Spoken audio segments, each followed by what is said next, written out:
Hi hello ಸ್ನೇಹಿತರೆ, welcome to ನಮ್ಮ ಉದ್ಯೋಗ ಮಾಹಿತಿ. ಸ್ನೇಹಿತರೆ, ಭಾರತೀಯ ಅಂಚೆ ಇಲಾಖೆಯಿಂದ GDS ಹುದ್ದೆಗಳ ನೇಮಕಾತಿಗೆ ಸಂಬಂಧಪಟ್ಟಂತೆ 2024ರ ನೋಟಿಫಿಕೇಶನ್ ಹೊರಡಿಸಲಾಗಿದ್ದು, ಇಲ್ಲಿ ನೋಡಬಹುದಾಗಿರುತ್ತೆ. ಪ್ರಮುಖವಾಗಿ ಈ ಒಂದು ನೋಟಿಫಿಕೇಶನ್ಗೆ ಸಂಬಂಧಪಟ್ಟಂತೆ ಜುಲೈ 15, 2024ರಿಂದ ಅರ್ಜಿಯನ್ನು ಸಲ್ಲಿಸಬಹುದಾಗಿದ್ದು, ಒಟ್ಟು 44,228 ಹುದ್ದೆಗಳಿರ್ತಕ್ಕಂಥದ್ದು. ಈ ಒಂದು ನೋಟಿಫಿಕೇಶನ್ಗೆ ಸಂಬಂಧಪಟ್ಟಂತಹ ಸಂಪೂರ್ಣವಾದ ಮಾಹಿತಿಯನ್ನು ಈ ಒಂದು ವಿಡಿಯೋದಲ್ಲಿ ಹೇಳ್ತಾ ಹೋಗ್ತೀವಿ. ಸೊ ವಿಡಿಯೋನ ಸ್ಕಿಪ್ ಮಾಡ್ದಂಗೆ ಪೂರ್ತಿಯಾಗಿ ನೋಡಿ ಅಂತ ಹೇಳ್ತಾ ಬನ್ನಿ ಸ್ನೇಹಿತರೆ, ಇವತ್ತಿನ ಒಂದು ವಿಡಿಯೋನ ಶುರು ಮಾಡೋಣ. ಸ್ನೇಹಿತರೆ, ಮುಖ್ಯವಾಗಿ ಈ ಒಂದು GDS ಹುದ್ದೆಗಳ ನೇಮಕಾತಿಗೆ ಸಂಬಂಧಪಟ್ಟಂತೆ ಬ್ರಾಂಚ್ ಪೋಸ್ಟ್ ಮಾಸ್ಟರ್ ಮತ್ತು ಅಸಿಸ್ಟೆಂಟ್ ಬ್ರಾಂಚ್ ಪೋಸ್ಟ್ ಮಾಸ್ಟರ್ ಮತ್ತು ಗ್ರಾಮೀಣ ಡಾಕ್ ಸೇವಕ್ ಹುದ್ದೆಗಳ ನೇಮಕಾತಿಗೆ ಸಂಬಂಧಪಟ್ಟಂತೆ ಅರ್ಜಿಯನ್ನು ಸಲ್ಲಿಸೋಕೆ ಅಫಿಷಿಯಲ್ ವೆಬ್ಸೈಟ್ ಆಗಿರ್ತಕ್ಕಂಥ https://indiapost.gdsonline.gov.in ಈ ಒಂದು ಅಧಿಕೃತ ವೆಬ್ಸೈಟ್ಗೆ ಭೇಟಿ ನೀಡುವುದರ ಮೂಲಕವಾಗಿ ಆನ್ಲೈನ್ ಮೂಲಕ ಅರ್ಜಿಯನ್ನು ಸಲ್ಲಿಸಬಹುದಾಗಿರ್ತಕ್ಕಂಥದ್ದು. ಇನ್ನು ಅರ್ಜಿಯನ್ನು ಸಲ್ಲಿಸಲು ಪ್ರಾರಂಭದ ದಿನಾಂಕ 15 ಜುಲೈ 2024ರಿಂದ 5 ಆಗಸ್ಟ್ 2024ರವರೆಗೆ ಅರ್ಜಿಯನ್ನು ಸಲ್ಲಿಸಬಹುದು. ಇನ್ನು ಕರೆಕ್ಷನ್ ವಿಂಡೋ ಯಾವಾಗ ಓಪನ್ ಆಗುತ್ತೆ ಅಂದರೆ ದಿನಾಂಕ 6/8/2024ರಿಂದ 8/8/2024ರವರೆಗೆ ಕರೆಕ್ಷನ್ ವಿಂಡೋ ಓಪನ್ ಇರುತ್ತೆ. ನೀವು ಅರ್ಜಿಯನ್ನು ಸಲ್ಲಿಸುವಾಗ ಏನಾದರೂ ತಪ್ಪು ಮಾಡಿದರೆ ನಂತರದಲ್ಲಿ ನಿಮ್ಮ ಒಂದು ಅರ್ಜಿಯನ್ನು ಕರೆಕ್ಷನ್ ಮಾಡಬಹುದು. ಇನ್ನು ಪ್ರಮುಖವಾಗಿ ಈ ಒಂದು ನೇಮಕಾತಿಗೆ ಸಂಬಂಧಪಟ್ಟಂತೆ ಬ್ರಾಂಚ್ ಪೋಸ್ಟ್ ಮಾಸ್ಟರ್ ಹುದ್ದೆ ಆಗಿರಬಹುದು, ಅದೇ ರೀತಿಯಾಗಿ ಅಸಿಸ್ಟೆಂಟ್ ಬ್ರಾಂಚ್ ಪೋಸ್ಟ್ ಮಾಸ್ಟರ್ ಹುದ್ದೆಗಳಾಗಿರಬಹುದು ಮತ್ತು ಗ್ರಾಮೀಣ ಡಾಕ್ ಸೇವಕ್ ಹುದ್ದೆಗೆ ಸಂಬಂಧಪಟ್ಟಂತೆ ಯಾವ ರೀತಿಯಾಗಿ ಜಾಬ್ ಪ್ರೊಫೈಲ್ ಇರುತ್ತೆ ಎಂಬುದನ್ನು ನಮ್ಮ ಉದ್ಯೋಗ ಮಾಹಿತಿ .in ಈ ಒಂದು ಬ್ಲಾಗರ್ ವೆಬ್ಸೈಟ್ನಲ್ಲಿ ಒಂದು ಆರ್ಟಿಕಲ್ ಬರೆಯುವುದರ ಮೂಲಕವಾಗಿ ಕನ್ನಡದಲ್ಲಿ ನೀಡಲಾಗಿದ್ದು, ಈ ಮೂರು ಹುದ್ದೆಗಳಿಗೆ ಸಂಬಂಧಪಟ್ಟಂತೆ ಏನೇನು ಕೆಲಸ ಇರುತ್ತೆ, ಪೋಸ್ಟ್ ಆಫೀಸಲ್ಲಿ ನಿಮ್ಮ ವರ್ಕ್ ಏನು ಎಂಬುದನ್ನು ಕಂಪ್ಲೀಟ್ ಆಗಿ ಅದರಲ್ಲಿ ಮಾಹಿತಿಯನ್ನು ನೀಡಲಾಗಿದ್ದು, ಅಭ್ಯರ್ಥಿಗಳು ಹೆಚ್ಚಿನ ಮಾಹಿತಿಗಾಗಿ ನಮ್ಮ ಉದ್ಯೋಗ ಮಾಹಿತಿ .in ಈ ಒಂದು ವೆಬ್ಸೈಟ್ಗೆ ಭೇಟಿ ನೀಡುವುದರ ಮೂಲಕವಾಗಿ ಆ ಒಂದು ಆರ್ಟಿಕಲ್ ಅನ್ನು ಓದುವುದರ ಮೂಲಕವಾಗಿ ಏನೇನು ಜಾಬ್ ಪ್ರೊಫೈಲ್ ಇರುತ್ತೆ ಎಂಬುದನ್ನು ನೋಡ್ಕೊಳ್ಬಹುದಾಗಿರ್ತಕ್ಕಂತಹದ್ದು. ಸ್ನೇಹಿತರೆ, ಮೊದಲಿಗೆ ಈ ಒಂದು ರಿಕ್ರೂಟ್ಮೆಂಟ್ಗೆ ಸಂಬಂಧಪಟ್ಟಂತೆ ಸ್ಯಾಲರಿ ಯಾವ ರೀತಿಯಾಗಿರುತ್ತೆ ಎಂಬುದನ್ನು ನೋಡೋದಾದರೆ ಪ್ರಮುಖವಾಗಿದ್ದು TRCS ಸ್ಲ್ಯಾಬ್ ಇರತಕ್ಕಂಥದ್ದು, ಅಂದರೆ ಟೈಮ್ ರಿಲೇಟೆಡ್ ಕಂಟಿನ್ಯೂಟಿ ಅಲವೆನ್ಸಸ್ ಇರತಕ್ಕಂತಹದ್ದು. ಪ್ರಮುಖವಾಗಿ 12,000ದಿಂದ 29,380ರವರೆಗೆ ಸ್ಯಾಲರಿ ಇರತಕ್ಕಂಥದ್ದು. ಬಟ್ ಇದು ಪ್ರಮುಖವಾಗಿ ವರ್ಷ 3% ಇಂಕ್ರಿಮೆಂಟ್ ಇರತಕ್ಕಂಥದ್ದು ಎಂಬುದನ್ನು ಸ್ಪಷ್ಟವಾಗಿ ಇಲ್ಲಿ ನೀಡಲಾಗಿರ್ತಕ್ಕಂಥದ್ದನ್ನು ನೋಡ್ಕೊಳ್ಬಹುದಾಗಿರ್ತಕ್ಕಂಥದ್ದು ಮತ್ತು ಇತರೆ ಅಲವೆನ್ಸಸ್ ಕೂಡ ನಿಮಗೆ ನೀಡಲಾಗುತ್ತೆ ಎಂಬುದನ್ನು ಈ ಮೇಲಿನ ಒಂದು ನೋಟಿಫಿಕೇಶನ್ನಲ್ಲಿ ನೀಡಲಾಗಿದ್ದು, ಅಭ್ಯರ್ಥಿಗಳು ನೋಡ್ಕೊಳ್ಬಹುದಾಗಿರ್ತಕ್ಕಂತಹದ್ದು.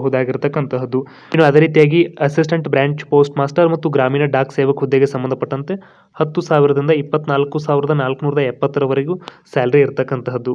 ಇನ್ನು ಮುಖ್ಯವಾಗಿ ಈ ಒಂದು ರಿಕ್ರೂಟ್ಮೆಂಟ್ಗೆ ಸಂಬಂಧಪಟ್ಟಂತೆ ಏಜ್ ಲಿಮಿಟ್ ಯಾವ ರೀತಿಯಾಗಿರುತ್ತೆ ಎಂಬುದನ್ನು ನೋಡೋದಾದರೆ ಪ್ರಮುಖವಾಗಿ ಮಿನಿಮಮ್ ಏಜ್ ಬಂದು 18 ವರ್ಷ ಕನಿಷ್ಠ ಇರಬೇಕಾಗುತ್ತೆ ಮತ್ತು ಗರಿಷ್ಠ ಮ್ಯಾಕ್ಸಿಮಮ್ 40 ವರ್ಷ ವಯೋಮಿತಿಯನ್ನು ನಿಗದಿಪಡಿಸಲಾಗಿರ್ತಕ್ಕಂತಹದ್ದು.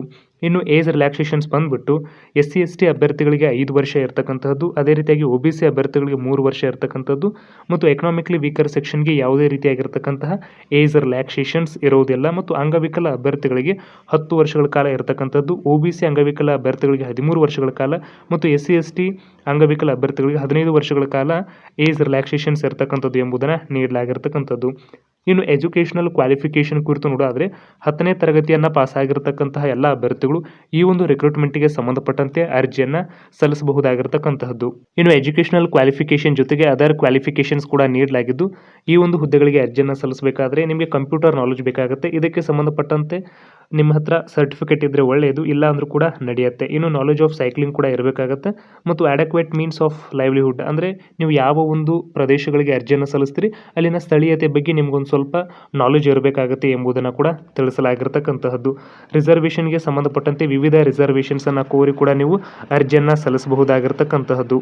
ಇನ್ನು ಮುಖ್ಯವಾಗಿ ಯಾವ ರೀತಿಯಾಗಿ ಅರ್ಜಿಯನ್ನು ಸಲ್ಲಿಸಬೇಕೆಂದರೆ indiapost.gdsonline.gov.in ಆಫಿಷಿಯಲ್ ವೆಬ್ಸೈಟ್ಗೆ ಭೇಟಿ ನೀಡುವುದರ ಮೂಲಕವಾಗಿ ಅರ್ಜಿಯನ್ನು ಸಲ್ಲಿಸಬಹುದಾಗಿರ್ತಕ್ಕಂತಹದ್ದು. ಇನ್ನು ಅದೇ ರೀತಿಯಾಗಿ ಈ ಒಂದು ರಿಕ್ರೂಟ್ಮೆಂಟ್ಗೆ ಸಂಬಂಧಪಟ್ಟಂತೆ ಯಾವ ರೀತಿಯಾಗಿ ಸೆಲೆಕ್ಷನ್ ಪ್ರೊಸೆಸ್ ಇರುತ್ತೆ ಎಂಬುದನ್ನು ನೋಡೋದಾದರೆ ಅಭ್ಯರ್ಥಿಗಳು ನೀವೇನು 10th ಮೇಲೆ ಪರ್ಸೆಂಟೇಜನ್ನು ಪಡೆದಿರ್ತೀರಿ, ಆ ಒಂದು ಪರ್ಸೆಂಟೇಜ್ ಮೇಲೆ ಅಭ್ಯರ್ಥಿಗಳ ಒಂದು ಮೆರಿಟ್ ಲಿಸ್ಟನ್ನು ತಯಾರು ಮಾಡಲಾಗುತ್ತೆ. ಆ ಒಂದು ಮೆರಿಟ್ ಲಿಸ್ಟ್ನ ಅನುಗುಣವಾಗಿ ಅಭ್ಯರ್ಥಿಗಳಿಗೆ ಡಾಕ್ಯುಮೆಂಟ್ ವೆರಿಫಿಕೇಷನ್ಗೆ ಕರೆಯಲಾಗುತ್ತೆ. ಡಾಕ್ಯುಮೆಂಟ್ ವೆರಿಫಿಕೇಷನ್ ಆದ ನಂತರದಲ್ಲಿ ನಿಮ್ಮನ್ನು ಫೈನಲ್ ಆಗಿ ಸೆಲೆಕ್ಷನ್ ಮಾಡ್ಕೊಳ್ಬೇಕಾಗತ್ತೆ. ಡಾಕ್ಯುಮೆಂಟ್ ವೆರಿಫಿಕೇಷನಲ್ಲಿ ನೀವು ನೀಡಿರ್ತಕ್ಕಂತಹ ಎಲ್ಲ ಡಾಕ್ಯುಮೆಂಟ್ಗಳು ಅರ್ಜಿಯನ್ನು ಸಲ್ಲಿಸುವ ಕೊನೆಯ ದಿನಾಂಕದ ಒಳಗಾಗಿ ವ್ಯಾಲಿಡ್ ಇರಬೇಕು ಎಂಬುದನ್ನು ಕೂಡ ತಿಳಿಸಲಾಗಿರ್ತಕ್ಕಂಥದ್ದು ಮತ್ತು ಡಾಕ್ಯುಮೆಂಟ್ಸ್ ಸರಿಯಾಗಿರಬೇಕು. ಇನ್ನು ಮುಖ್ಯವಾಗಿ ಈ ಒಂದು ರಿಕ್ರೂಟ್ಮೆಂಟ್ಗೆ ಸಂಬಂಧಪಟ್ಟಂತೆ ಅರ್ಜಿ ಶುಲ್ಕದ ವಿವರವನ್ನು ನೋಡೋದಾದರೆ ಒಂದು 100 ರೂಪಾಯಿ ಅರ್ಜಿ ಶುಲ್ಕವನ್ನು ನಿಗದಿಪಡಿಸಲಾಗಿದ್ದು, ಎಲ್ಲ ಮಹಿಳಾ ಅಭ್ಯರ್ಥಿಗಳಿಗೆ, SC/ST ಅಭ್ಯರ್ಥಿಗಳಿಗೆ, ಅಂಗವಿಕಲ ಅಭ್ಯರ್ಥಿಗಳಿಗೆ ಮತ್ತು ಟ್ರಾನ್ಸ್ ವುಮೆನ್ ಅಪ್ಲಿಕೆಂಟ್ಸ್ಗೆ ಯಾವುದೇ ರೀತಿಯಾಗಿರ್ತಕ್ಕಂತಹ ಅರ್ಜಿ ಶುಲ್ಕ ಇರುವುದಿಲ್ಲ. ಅವರು ಅರ್ಜಿ ಶುಲ್ಕದಿಂದ ವಿನಾಯಿತಿಯನ್ನು ಪಡೆದಿರ್ತಕ್ಕಂತಹದ್ದು. ಇನ್ನು ಅದೇ ರೀತಿಯಾಗಿ ನೀವು ಅರ್ಜಿಯನ್ನು ಸಲ್ಲಿಸುವಾಗ ನೀವು ಅಪ್ಲೋಡ್ ಮಾಡಬೇಕಾಗಿರೋದು ಎರಡು ಡಾಕ್ಯುಮೆಂಟ್ಸ್. ಅದರಲ್ಲಿ ಪ್ರಮುಖವಾಗಿ ಒಂದು ನಿಮ್ಮ ರೀಸೆಂಟ್ ಸೈಜ್ನ ಫೋಟೋವನ್ನು ಅಪ್ಲೋಡ್ ಮಾಡಬೇಕಾಗುತ್ತೆ, ವ್ಯಾಲಿಡ್ ಸೈಜ್ದು. ಅದೇ ರೀತಿಯಾಗಿ ನಿಮ್ಮ ಒಂದು ಸಿಗ್ನೇಚರನ್ನು ಕೂಡ ಅಪ್ಲೋಡ್ ಮಾಡಬೇಕಾಗತ್ತೆ.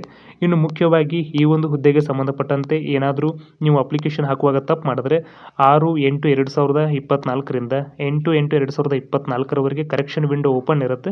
ನಂತರದಲ್ಲಿ ನೀವು ನಿಮ್ಮ ಒಂದು ಅಪ್ಲಿಕೇಶನ್ ಬೇಕಾದರೆ ಎಡಿಟ್ ಮಾಡಬಹುದು. ಇನ್ನು ಅದೇ ರೀತಿಯಾಗಿ ನೀವು ಯಾವ ಒಂದು ರಾಜ್ಯಕ್ಕೆ ಅರ್ಜಿಯನ್ನು ಸಲ್ಲಿಸ್ತೀರಿ ಆ ಒಂದು ರಾಜ್ಯದ ಲೋಕಲ್ ಲ್ಯಾಂಗ್ವೇಜ್ ನಿಮಗೆ ಬರಬೇಕಾಗತ್ತೆ. ಫಾರ್ ಎಕ್ಸಾಂಪಲ್, ನೀವು ಕರ್ನಾಟಕಕ್ಕೆ ಅರ್ಜಿಯನ್ನು ಸಲ್ಲಿಸ್ತಾ ಇದ್ದೀರಾ ಅಂದರೆ ನಿಮಗೆ ಕನ್ನಡ ಗೊತ್ತಿರಬೇಕು, ಮತ್ತು ಕೇರಳಗೆ ಅರ್ಜಿಯನ್ನು ಸಲ್ಲಿಸ್ತಾ ಇದ್ದೀರಿ ಅಂದರೆ ನಿಮಗೆ ಮಲಯಾಳಂ ಗೊತ್ತಿರಬೇಕು. ಮಧ್ಯಪ್ರದೇಶ್, ಮಹಾರಾಷ್ಟ್ರ ಈ ರೀತಿಯಾಗಿ ನೀವು ಅರ್ಜಿಯನ್ನು ಸಲ್ಲಿಸ್ತಾ ಇದ್ದೀರಿ ಅಂದರೆ ನಿಮಗೆ ಮರಾಠಿ, ಹಿಂದಿ ಈ ತರಹದ ಭಾಷೆಗಳು, ಅಲ್ಲಿನ ಸ್ಥಳೀಯ ಭಾಷೆ ಗೊತ್ತಿರಬೇಕು ಎಂಬುದನ್ನು ಕೂಡ ಸ್ಪಷ್ಟವಾಗಿ ನೋಟಿಫಿಕೇಶನ್ ನೀಡಲಾಗಿದ್ದು ಅಭ್ಯರ್ಥಿಗಳು ನೋಡ್ಕೊಳ್ಬಹುದಾಗಿರ್ತಕ್ಕಂತಹದ್ದು. ಇನ್ನು ಈಗಾಗಲೇ ತಿಳಿಸಿರುವಂತೆ ಸ್ನೇಹಿತರೆ, ಈ ಒಂದು ಹುದ್ದೆಗೆ ಸಂಬಂಧಪಟ್ಟಂತೆ ಯಾವುದೇ ರೀತಿಯಾಗಿರ್ತಕ್ಕಂತಹ ಸ್ಪರ್ಧಾತ್ಮಕ ಪರೀಕ್ಷೆ ಇರುವುದಿಲ್ಲ. 10th ಮೆರಿಟ್ ಮೇಲೆ ಡೈರೆಕ್ಟ್ ರಿಕ್ರೂಟ್ಮೆಂಟ್ ಇರತಕ್ಕಂಥದ್ದು. ನೀವು 10th ಅಲ್ಲಿ ಪಡೆದಿರ್ತಕ್ಕಂಥ ಮೆರಿಟ್ ಆಧಾರದ ಮೇಲೆ ಡಾಕ್ಯುಮೆಂಟ್ ವೆರಿಫಿಕೇಷನ್ಗೆ ಕರೆಯಲಾಗುತ್ತೆ. ಆ ಒಂದು ಸಮಯದಲ್ಲಿ ಯಾವ ಒಂದು ಡಾಕ್ಯುಮೆಂಟ್ಗಳನ್ನು ಹಾಜರುಪಡಿಸಬೇಕು ಎಂಬುದನ್ನು ನೋಡೋದಾದ್ರೆ, ಮುಖ್ಯವಾಗಿ ಸ್ನೇಹಿತರೆ, ನಿಮ್ಮ ಒಂದು ಮಾರ್ಕ್ಸ್ ಕಾರ್ಡ್ ಏನಿರ್ತಕ್ಕಂಥದ್ದು 10th ಆ ಒಂದು SSLC ಮಾರ್ಕ್ಸ್ ಕಾರ್ಡನ್ನು ಸಬ್ಮಿಟ್ ಮಾಡಬೇಕಾಗುತ್ತೆ. ಮತ್ತು ಐಡೆಂಟಿಟಿ ಪ್ರೂಫ್, ಆಧಾರ್ ಕಾರ್ಡ್ ಆಗಿರಬಹುದು, ಪಾಸ್ಪೋರ್ಟ್ ಆಗಿರಬಹುದು, ಚುನಾವಣಾ ಗುರುತಿನ ಚೀಟಿ ಆಗಿರಬಹುದು, ಯಾವುದಾದ್ರೂ ಒಂದು ಐಡೆಂಟಿಟಿ ಪ್ರೂಫನ್ನು ಸಬ್ಮಿಟ್ ಮಾಡಬೇಕಾಗುತ್ತೆ. ಮತ್ತು ಕಾಸ್ಟ್ ಸರ್ಟಿಫಿಕೇಟನ್ನು ಸಬ್ಮಿಟ್ ಮಾಡಬೇಕಾಗುತ್ತೆ. ಮತ್ತು ಅಂಗವಿಕಲ ಅಭ್ಯರ್ಥಿಗಳಾಗಿದ್ದರೆ PWD ಸರ್ಟಿಫಿಕೇಟನ್ನು ಸಬ್ಮಿಟ್ ಮಾಡಬೇಕಾಗತ್ತೆ.